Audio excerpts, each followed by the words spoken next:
Shalom, salam sejahtera untuk kita semua. Kita berjumpa lagi dalam program 100 hari berdoa. Dan saya percaya Anda semua dijumpai dalam keadaan sehat dan diberkati oleh Tuhan. Saudara-saudara, sebelum kita membawa doa-doa kita kepada Tuhan, kita akan mendengarkan firman Tuhan. Namun sebelumnya, saya ajak kita semua untuk berdoa. Mari kita berdoa. Bapa yang baik, Engkaulah Tuhan kami. Engkaulah penuntun dalam kehidupan kami. Saat mana kami berada dalam program 100 hari berdoa, kami rindu untuk membawa doa-doa dan permohonan kami. Namun sebelumnya kami rindu untuk mendengarkan firman-Mu. Berfirmanlah ya Allah, kami siap mendengar. Dalam nama Yesus kami sudah berdoa. Amin. Saudara-saudara, pembahasan kita pada saat ini adalah a time for heart searching, atau saatnya untuk menyelidiki hati. Seorang pendeta yang bernama Mark Finley, dia menceritakan bahwa pada saat awal dia memulaikan pelayanannya, dia mendapat undangan untuk membuat sebuah week of prayer di salah satu sekolah dasar yang telah mengundang dia. Nah, saudaraku yang kekasih, awalnya berjalan biasa atau tidak ada gangguan apa-apa. Namun beberapa hari setelah kegiatan week of prayer ini berjalan, dia melihat ada dua guru yang mengalami konflik yang sangat serius. Apa yang terjadi? Ada sikap negatif yang mereka tunjukkan terhadap satu sama lain. Jika salah satu menyarankan ide, maka yang lain menentangnya.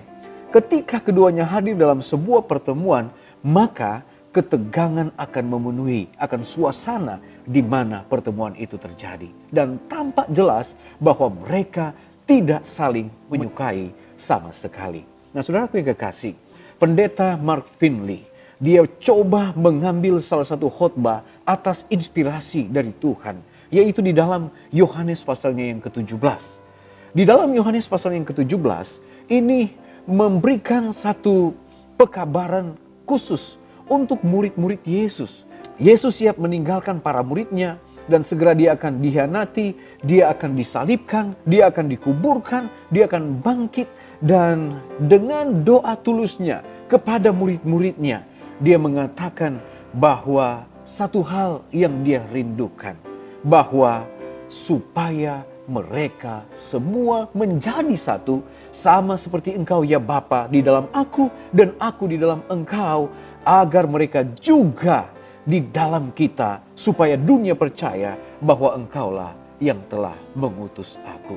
Saudaraku yang kekasih, lewat khotbah ini, Pendeta Mark Finley, dia memberikan penekanan bahwa Kristus merindukan pertikaian, kecemburuan yang terjadi di dalam kehidupan manusia segera akan terputus. Pendeta Mark Finley, dia juga memberikan penekanan agar para guru-guru yang ada saat itu, agar mereka boleh terhindar dari pertikaian, terhindar dari kecemburuan satu dengan yang lain yang mengganggu atmosfer di tengah-tengah sekolah yang sementara diadakan week of prayer pada saat itu. Terlepas dari semua perbedaan mereka, itu pun yang akan membuat anak-anak atau murid-murid yang dididik di sekolah tersebut tidak akan mendapatkan satu pertumbuhan di dalam kerohanian. Nah, saudaraku yang kekasih, di dalam khotbah oleh Pendeta Mark Finley, dia mengatakan bahwa murid-murid Yesus mengalami pertobatan. Murid-murid Yesus, mereka menunjukkan roh kerendahan hati ketika mereka berada di ruang atas. Para murid mengakui perbedaan kecil yang terjadi antara satu dengan yang lain. Dan pada akhirnya murid-murid Yesus mereka bertobat dari kecemburuan dan harga diri mereka. Dan hati mereka dipenuhi dengan kasih bagi Kristus, dan mereka saling menyayangi, saling memberikan pengampunan satu dengan yang lain. Saudaraku yang kekasih, apakah Anda pernah merasa seperti itu? Pernahkah Anda berharap untuk dapat kembali dan memperbaiki kesalahan di masa lalu Anda? Di akhir dari pelayanannya di sekolah tersebut, dia membuat satu acara yang khusus, yaitu perjamuan asah yang kudus.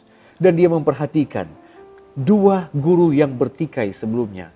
Mereka sudah mulai berjabat tangan.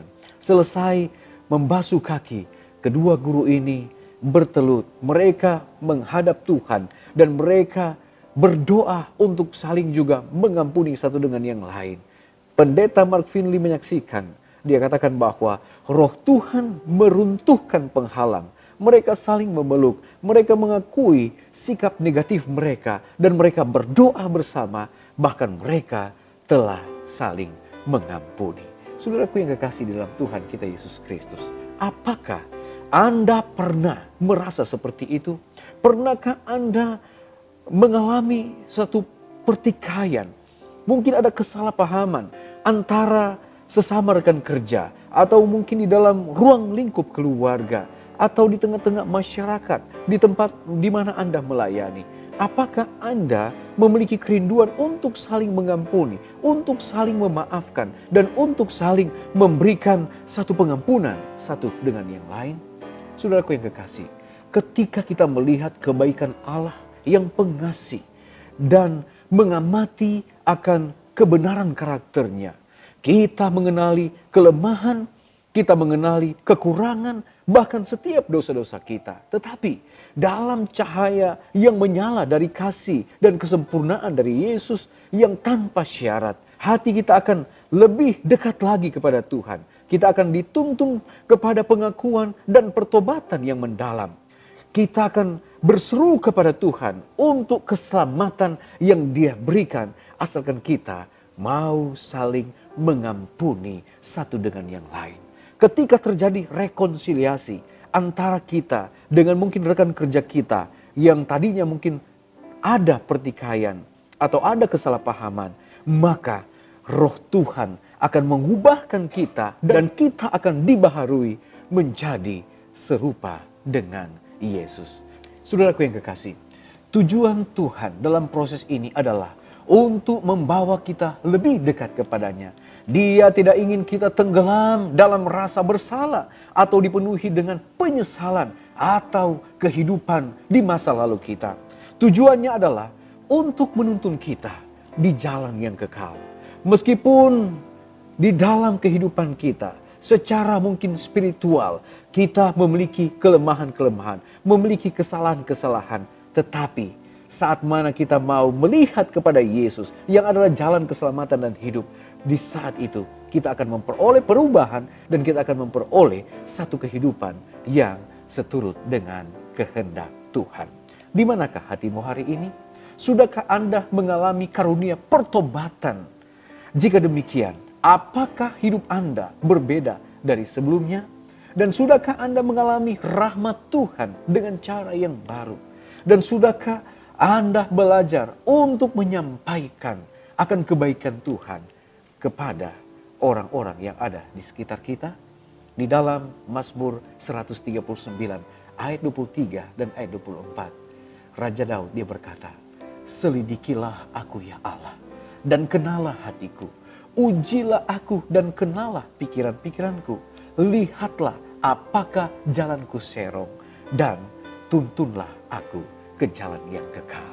Kiranya firman ini dapat menolong kita untuk meninggalkan masa lalu kita, untuk melihat kepada masa depan yang penuh harapan, yaitu melalui Yesus Kristus yang senantiasa akan memberikan kepada kita pengampunan dosa, akan memberikan kepada kita keselamatan, asalkan kita mau saling mengampuni satu dengan yang lain. Adalah doa dan harapan kita pada saat ini. Saya berdoa dalam nama Yesus. Amin. Baik saudara-saudara, kita akan datang pada doa saat ini. Kita akan berdoa. Yang pertama kita akan berdoa untuk daerah-daerah di mana COVID-19 tampaknya kembali berkobar. Seperti di Wuhan, China, dan kota-kota lain yang ada di China. Dan kita juga mau berdoa untuk pertemuan penginjilan yang sementara berkembang di seluruh Papua New Guinea. Dan yang terakhir kita akan berdoa untuk pelayanan dari Gereja Masih Advent Hari ke-7 di New Haven, Connecticut, Amerika Serikat. Agar kita bisa melihat ada adaptasi yang bisa terjadi ketika pandemi COVID-19 tetap berada di sana. Baik saudara-saudara, kita akan berdoa bersama-sama. Kita satu dalam doa. Bapa di sorga, terima kasih untuk berkat-Mu saat ini. Kami boleh dipenuhi oleh kuasa Tuhan. Bahkan kami boleh disegarkan oleh firman Tuhan.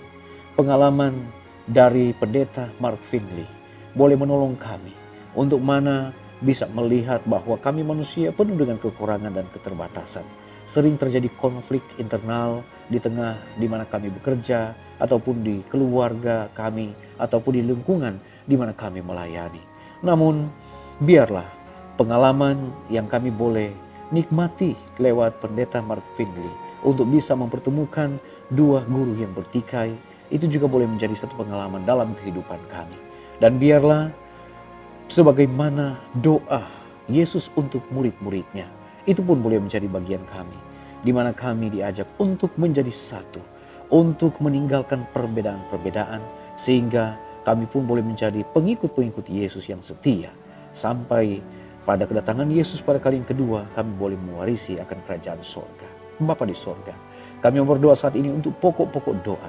Di antaranya, kami mau berdoa untuk COVID-19 yang saat ini Bapa kembali mulai terjadi di Wuhan dan sekitarnya.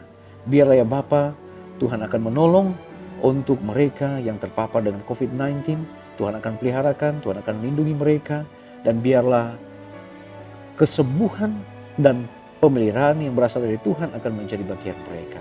Mereka yang tetap bergumul dengan COVID-19 ini, biarlah Tuhan akan selalu berikan jalan keluar. Kami juga mau berdoa Tuhan untuk umat-umat Tuhan yang berada di Papua New Guinea. Tuhan memberkati mereka. Terlebih saat mana mereka menjalankan kelompok-kelompok kecil, biarlah Tuhan akan campur tangan. Cara khusus dari sorga kiranya akan Tuhan berikan, sehingga walaupun dalam situasi pandemi COVID-19, kelompok-kelompok kecil ini akan terus berjalan untuk mana jiwa-jiwa boleh dimenangkan. Sampai ketika Yesus datang, banyak jiwa yang boleh diselamatkan. Bapa di dalam kerajaan sorga, kami juga mau berdoa pada saat ini untuk semua kegiatan-kegiatan yang diadakan oleh umat-umat Tuhan di Connecticut, Amerika Serikat. Tuhan kiranya akan terus berkati. Walaupun dalam situasi pandemi COVID-19, mereka pun tidak kehilangan akal untuk mana akan terus bekerja melayani Tuhan, sehingga kami percaya Tuhan yang akan menolong, Tuhan akan membantu, sehingga akan ada jalan keluar dalam setiap apa yang mereka lakukan. Banyak jiwa-jiwa yang boleh dimenangkan untuk dibawa di dalam kerajaan sorga. Bapa, kami terus berdoa untuk bangsa dan negara kami, biarlah Tuhan akan terus berkati dalam situasi pandemi COVID-19 ini. Usaha-usaha yang telah dibuat oleh pemerintah, biarlah itu boleh menjadi salah satu jalan keluar untuk memutus mata rantai dari penyebaran COVID-19. Berkat Tuhan diberikan bagi semua yang menyaksikan akan acara 100 hari berdoa ini. Tuhan berkati mereka dengan cara Tuhan. Kesehatan, kekuatan, pemeliharaan Tuhan, perlindungan Tuhan menjadi bagian mereka semua. Terpujilah Engkau ya Allah, dengarlah doa kami, ampuni dosa kami, dalam nama Yesus kami sudah berdoa. Amin. Baik, pertemuan kita pada saat ini telah selesai. Mari berdoa, kita tidak berdoa sendirian. Dan kita akan jumpa lagi pada pertemuan besok. Tuhan Yesus memberkati kita. Amin.